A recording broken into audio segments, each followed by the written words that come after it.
Có bao giờ bạn đến một nơi hoàn toàn xa lạ, không bạn bè, không người thân, và tự hỏi mình có thể sống nổi ở đây không? Tôi Enida, một cô gái Lào, đã mang câu hỏi ấy trong đầu ngay từ ngày đầu đặt chân đến Việt Nam. Lúc đó, tôi mang theo niềm háo hức về một cuộc sống mới, nhưng chỉ vài ngày, sự háo hức biến thành nỗi lạc lõng. Mọi thứ đều khác, tiếng Việt tôi nói chưa tròn vành, những thói quen sinh hoạt không giống ở quê, ngay cả nhịp sống nơi thành phố cũng làm tôi thấy hụt hơi. Tôi giống như một kẻ lạc đường, cố gắng bắt nhịp mà chẳng biết mình đang đi đâu. Để có tiền trang trải, tôi xin làm ở một quán ăn nhỏ trong hẻm. Ngày nào cũng vậy, tôi cười, cúi chào khách, nhưng hầu hết chỉ nhận lại những ánh nhìn lướt qua. Có lúc tay còn ướt nước rửa chén, tôi lặng lẽ nghĩ có lẽ mình không thuộc về nơi này, hay là bỏ về Lào thôi. Những ngày ấy dài lê thê, giống như tôi đang đứng giữa một dòng sông rộng lớn mà chẳng biết bơi. Nhưng rồi, chính từ quán ăn nhỏ bé ấy, một loạt sự kiện không ngờ đã xảy ra, thay đổi hoàn toàn cuộc đời tôi. Điều gì đã giữ tôi ở lại, biến Việt Nam thành quê hương thứ hai? Câu chuyện bắt đầu từ một buổi tối đặc biệt. Ngày hôm đó, tôi đã làm liên tục từ sáng đến chiều. Khách vào ra không ngớt, bàn ghế bát đũa, tiếng gọi nhau ý ới. Tôi gần như không có một phút nghỉ ngơi. Người thì chen chúc, tiếng nói cười, tiếng lạch cạch xom nồi, tất cả hòa thành một thứ âm thanh dày đặc khiến đầu óc tôi nặng trĩu. Đến cuối buổi, tôi chỉ còn nhớ mùi dầu mỡ bám chặt vào tay áo và đôi chân như muốn rời khỏi cơ thể. Tôi đang bê khay bát thì mắt tối sầm lại. Tiếng động loảng xoảng vang lên khi khay rơi xuống nền, nước canh văng tung tóe. Tôi nghe có người hét lên, cô bé ngất rồi. Nhưng chỉ vài giây sau, mọi âm thanh biến mất, chìm vào khoảng tối mịt. Khi mở mắt, tôi đã nằm trên một chiếc giường bệnh trắng toát. Mùi thuốc sát trùng hắc lên, đèn neon trên trần sáng lạnh lẽo. Tôi luống cuống, chưa hiểu mình đang ở đâu, thì thấy một người đàn ông trẻ ngồi ngay cạnh giường. Anh mặc chiếc áo sơ mi giản dị, gương mặt hiền lành, ánh mắt nhìn tôi đầy lo lắng. Em tỉnh rồi à? Giọng anh nhỏ nhẹ, nhưng đủ để tôi yên tâm rằng mình không đơn độc. Tôi cố gắng ngồi dậy, nhưng đầu óc quay cuồng. Tôi chưa kịp hỏi thì anh nói tiếp. Em ngất ở quán, anh đưa em vào đây. Đừng lo, bác sĩ bảo chỉ là kiệt sức thôi. Tôi sững người. Người này tôi chưa từng gặp, chỉ nhớ loáng thoáng rằng anh từng ghé quán ăn vài lần. Trong đầu tôi hiện ra hàng loạt câu hỏi, tại sao lại là anh? Sao anh lại giúp tôi nhiều đến vậy? Tôi lúng túng. Em không có tiền để trả ngay đâu. Anh mỉm cười nhẹ tênh. Ở Việt Nam, giúp nhau là chuyện bình thường. Câu nói đơn giản ấy, tôi nhớ mãi. Nó không hoa mỹ, không cần giải thích, nhưng khiến ngực tôi nghẹn lại. Tôi đã quen với sự hờ hững của khách qua đường, quen với ánh mắt xa lạ, nên khi nghe câu nói ấy, tôi thấy mình như vừa tìm được chỗ dựa. Anh đứng dậy đi làm thủ tục, dáng vẻ vội vàng nhưng không hề khó chịu. Tôi nằm im, tim đập nhanh lạ thường. Cảm giác giống như có một bàn tay vô hình vừa kéo tôi ra khỏi vực thẳm. Khuya hôm đó, tôi được cho về. Anh đỡ tôi ra tận cửa bệnh viện, gọi một chiếc xe máy ôm, dặn dò người lái, chở cô ấy về khu trọ này, nhớ đi chậm thôi. Rồi anh quay sang tôi. Em nhớ ăn uống đầy đủ, đừng làm việc quá sức nữa. Anh đi đây.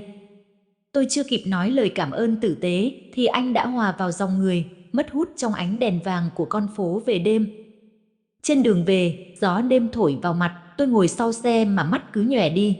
Không phải vì mệt mỏi nữa, mà là vì một thứ cảm giác ấm áp đang lan ra khắp cơ thể. Ở một đất nước xa lạ, tôi cứ nghĩ mình chỉ là hạt cát vô hình. Nhưng hóa ra, vẫn có người sẵn sàng dừng lại, chìa tay ra, nâng tôi dậy. Đêm đó, tôi không ngủ.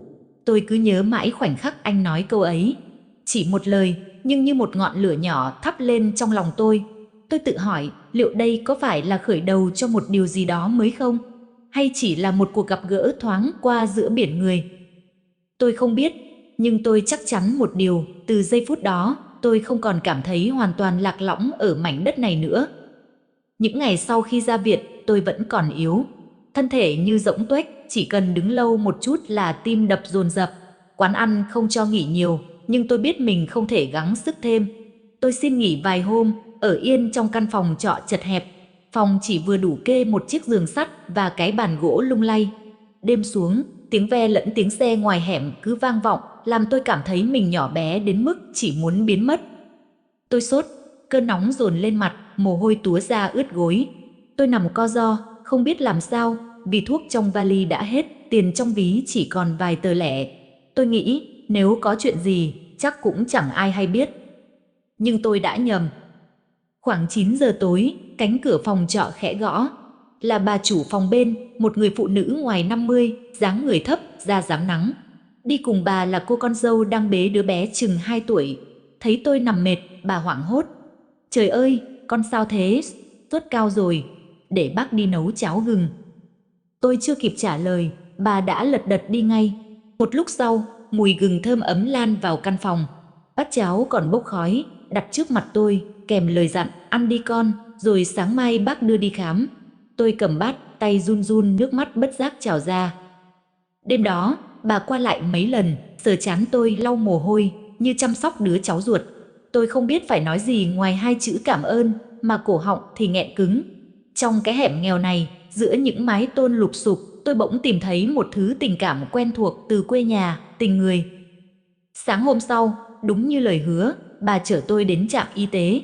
Cái xe máy cà tàng của bà rung lên bần bật trên đoạn đường sóc, đứa cháu nhỏ ngồi phía trước cứ cười khanh khách. Tôi ngồi sau, ôm hờ, mà lòng thì ấm lạ. Tôi nhớ đến mẹ ở Lào, nhớ những lần bà cũng chở tôi đi bệnh viện khi còn bé. Hình ảnh ấy hòa lẫn vào hiện tại, khiến tim tôi nhói lên nhưng lại nhẹ nhõm. Những ngày tiếp theo, cả xóm nhỏ dường như quan tâm tôi hơn. Cô con dâu thỉnh thoảng sang trò chuyện, cho tôi trái chuối, mớ rau. Mấy đứa trẻ hàng xóm chạy qua cười đùa, gọi tôi bằng chị Lào, dù phát âm ngọng nghịu nhưng đầy trìu mến. Tôi bắt đầu thấy mình không còn lạc lõng. Có buổi tối, cả xóm rủ nhau bày mâm cơm trước sân, mời tôi ngồi cùng. Ánh đèn dây vàng vắt ngang hẻm, tiếng cụng chén, tiếng cười rộn rã. Tôi ngồi đó, ăn miếng cá kho, nghe họ kể chuyện đời thường, chuyện buôn bán ngoài chợ, chuyện lũ trẻ đi học. Mọi thứ giản dị, không hoa mỹ, nhưng tôi cảm giác mình được bao bọc. Khi trở về phòng, tôi tự nhủ, nếu có rời Việt Nam, chắc tôi sẽ nhớ cái hẻm này nhiều nhất. Nhưng trong khoảnh khắc ấy, tôi biết mình đã thôi nghĩ đến việc bỏ về. Sự tử tế có thể đến từ một người khách lạ trong bệnh viện, cũng có thể từ bát cháo nóng của người hàng xóm nghèo. Cả hai đều chạm vào nơi sâu thẳm nhất trong tôi, nơi từng trống rỗng vì nỗi nhớ nhà và sự cô đơn. Và chính những điều nhỏ bé ấy đã bắt đầu níu giữ trái tim tôi lại nơi đất khách này. Tôi tự hỏi, có phải chính sự gần gũi giản dị ấy mới là sợi dây vô hình khiến tôi dần coi Việt Nam như một gia đình thứ hai? Những ngày đầu đi học ở Việt Nam, lớp học lúc nào cũng khiến tôi thấy như lạc vào một mê cung. Thầy cô giảng nhanh, bạn bè xung quanh nói chuyện thoăn thoắt bằng tiếng Việt, tôi ngồi nghe mà chỉ bắt được vài chữ, còn lại như tiếng sóng vỗ ào ạt.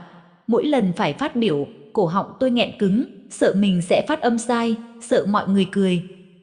Tôi vẫn nhớ một lần, trong giờ học văn hóa, thầy gọi tôi đứng lên đọc một đoạn ngắn. Tôi vừa đọc vừa run, giọng lạc đi, sai cả thanh điệu. Lớp có tiếng xì xào, tôi đỏ mặt chỉ muốn chui xuống bàn. Nhưng thầy mỉm cười hiền, bước lại gần, nhẹ nhàng chỉnh từng âm, không sao, em cứ từ từ đọc lại chỗ này.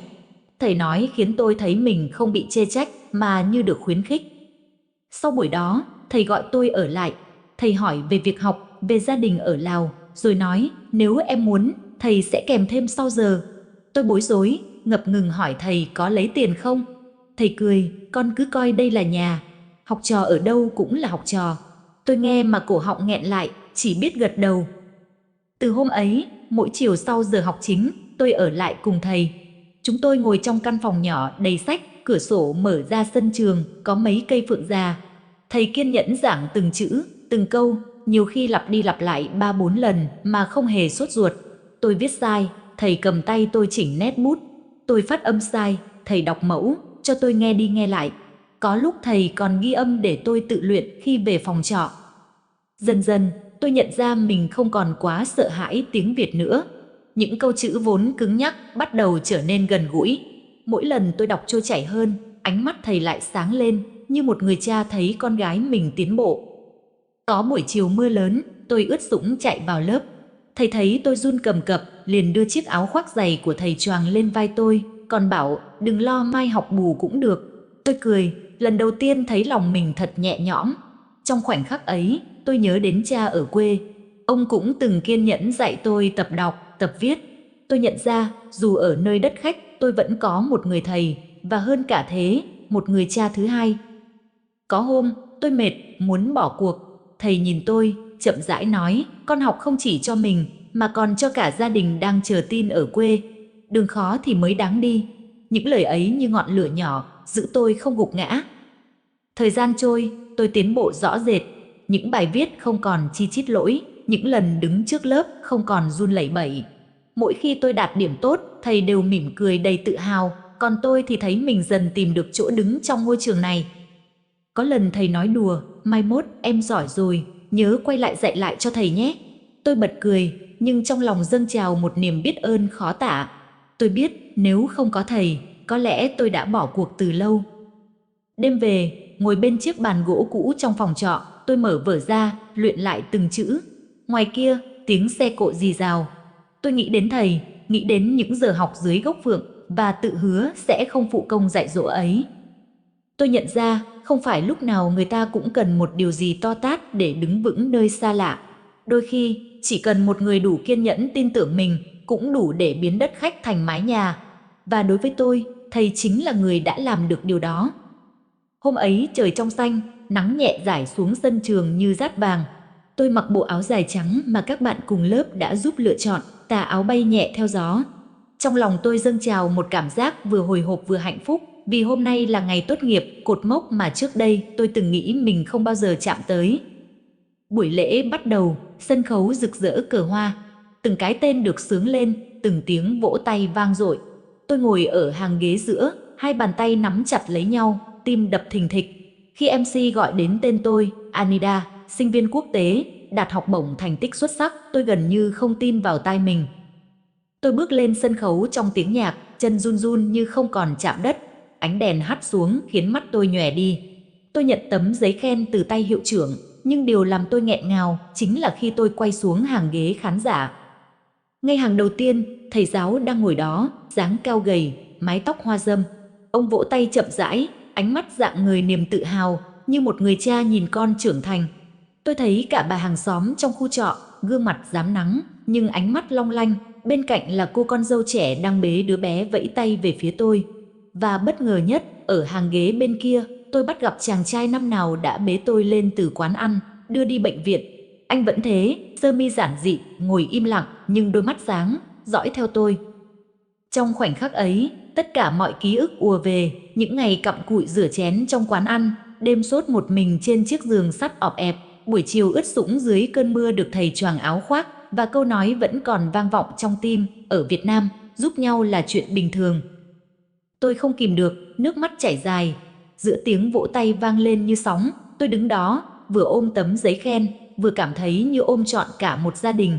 Một gia đình không cùng huyết thống, không cùng ngôn ngữ, nhưng lại cho tôi sự ấm áp và nâng đỡ để đi đến ngày hôm nay. Lúc bước xuống sân khấu, tôi khẽ cúi đầu cảm ơn tất cả. Thầy đứng lên gật đầu mỉm cười. Bà hàng xóm đưa tay chùi nước mắt, miệng lẩm bẩm, con gái giỏi quá. Còn anh, chàng trai ấy, chỉ nhoẻn miệng cười, một nụ cười lặng lẽ nhưng khiến tim tôi rung động. Buổi lễ trôi đi trong tiếng reo hò, trong muôn vàn lời chúc mừng. Tôi ngồi lại thật lâu, nhìn quanh, lòng thầm nghĩ, nếu không có họ, chắc tôi đã không đứng ở đây. Ngày hôm đó, tôi nhận ra một điều, hạnh phúc không nhất thiết phải tìm kiếm nơi xa vời. Đôi khi, nó hiện hữu ngay trong sự quan tâm bình dị, trong ánh mắt chân thành của những con người mà tôi tưởng chừng chỉ đi ngang qua cuộc đời mình. Và trong khoảnh khắc ấy, tôi tự hứa với bản thân sẽ không để những yêu thương này trôi qua vô nghĩa. Tôi muốn ở lại, muốn tiếp tục sống, làm việc, và rồi một ngày nào đó sẽ trao lại cho người khác chính cái ấm áp mà tôi từng nhận được. Ngày tốt nghiệp không chỉ là kết thúc một chặng đường học tập, mà là ngày tôi thực sự tìm thấy câu trả lời cho mình. Ở nơi xa xứ này, tôi không hề cô đơn. Sau ngày tốt nghiệp, tôi đã có thể lựa chọn trở về Lào, nơi gia đình chờ đợi, nơi những ký ức tuổi thơ vẫn còn vẹn nguyên. Nhưng khi xếp lại những món đồ trong căn phòng trọ nhỏ, lòng tôi không khỏi day dứt. Tôi nghĩ đến từng gương mặt đã đi cùng tôi trong suốt hành trình ở Việt Nam. Nghĩ đến những ngày đói khát được bà hàng xóm mang cho bát cháo nóng, đến những buổi học dài mà thầy kiên nhẫn dạy từng chữ, đến khoảnh khắc tôi ngã xuống và có một bàn tay xa lạ đỡ tôi đứng dậy. Tôi nhận ra mình không còn là một người khách tạm bợ ở đây nữa. Việt Nam, bằng cách nào đó, đã trở thành một phần máu thịt trong tôi. Tôi quyết định ở lại. Tôi xin vào một công ty nhỏ, công việc không quá sáng chói, nhưng vừa đủ để tôi có thể tự nuôi sống bản thân. Ngày nhận tháng lương đầu tiên, tôi mang một phần đến mua quà cho bà hàng xóm, một phần đưa thầy, dù thầy từ chối nhận. Tôi chỉ nói khẽ, con muốn được làm điều này, như cách thầy đã làm cho con. Những chiều tan làm, tôi đi ngang qua quán ăn cũ, nơi từng là nơi tôi ngã xuống vì kiệt sức. Người chủ vẫn mỉm cười, còn tôi, mỗi lần nhìn lại, đều nhớ đến đôi bàn tay đã bế tôi chạy trong đêm hôm đó. Đôi khi, tình cờ gặp lại anh trên phố, chúng tôi chỉ chào nhau bằng một nụ cười. Tôi không biết chúng tôi là gì của nhau, nhưng tôi biết anh là dấu mốc đầu tiên cho tôi thấy Việt Nam không hề lạnh lẽo như tôi từng nghĩ. Thời gian trôi, tôi quen dần với công việc, với ngôn ngữ, với nhịp sống ở nơi này. Nhưng hơn tất cả, tôi quen với sự ấm áp mà tôi nhận được. Nó không phải sự ồn ào hay hào nhoáng, mà là những điều bình dị, một lời động viên đúng lúc, một bữa cơm xóm nhỏ, một ánh mắt dõi theo đầy tin tưởng. Có lần, tôi tình cờ gặp một cô gái nước ngoài khác mới sang Việt Nam. Cô cũng giống tôi ngày xưa, loay hoay, sợ hãi, rụt rè. Tôi mời cô một bữa cơm, chỉ đường cho cô đi chợ, dạy cô vài câu tiếng Việt. Khi nhìn ánh mắt biết ơn của cô, tôi bỗng mỉm cười. Tôi thấy mình đang làm lại điều mà những con người Việt đã từng làm cho tôi. Tôi hiểu rằng hạnh phúc không phải lúc nào cũng là những thành tựu lớn lao. Đôi khi, nó đơn giản chỉ là một cử chỉ nhỏ bé đúng lúc, một tô cháo nóng trong đêm sốt, một bàn tay đỡ dậy khi ngã xuống, hay một người thầy tin tưởng mình hơn chính bản thân mình. Những điều tưởng chừng nhỏ nhoi ấy lại trở thành ngọn đèn soi sáng, dẫn lối cho tôi vượt qua những ngày u tối nhất. Giờ đây, khi ngồi viết lại những dòng này, tôi vẫn tự hỏi, nếu ngày đó không có bà hàng xóm, không có thầy, không có anh, liệu tôi có còn ngồi đây, giữa Việt Nam, với trái tim tràn đầy yêu thương như thế này không? Tôi không chắc. Nhưng tôi chắc chắn một điều, Việt Nam đã trở thành quê hương thứ hai của tôi. Một quê hương không thay thế được Lào, nhưng đã cho tôi cảm giác được thuộc về, được che chở, được yêu thương. Và tôi muốn kể lại câu chuyện này, không phải để nói rằng mình may mắn thế nào, mà để nhắc rằng, đôi khi, chính bạn chỉ bằng một hành động nhỏ bé, một sự tử tế giản dị cũng có thể trở thành người hùng vô danh trong cuộc đời của ai đó. Vậy nên, nếu một ngày bạn gặp một người xa lạ đang loay hoay, đừng ngần ngại chìa tay ra. Biết đâu, bạn không chỉ giúp họ đứng dậy, mà còn giúp họ tìm thấy một quê hương mới trong tim mình.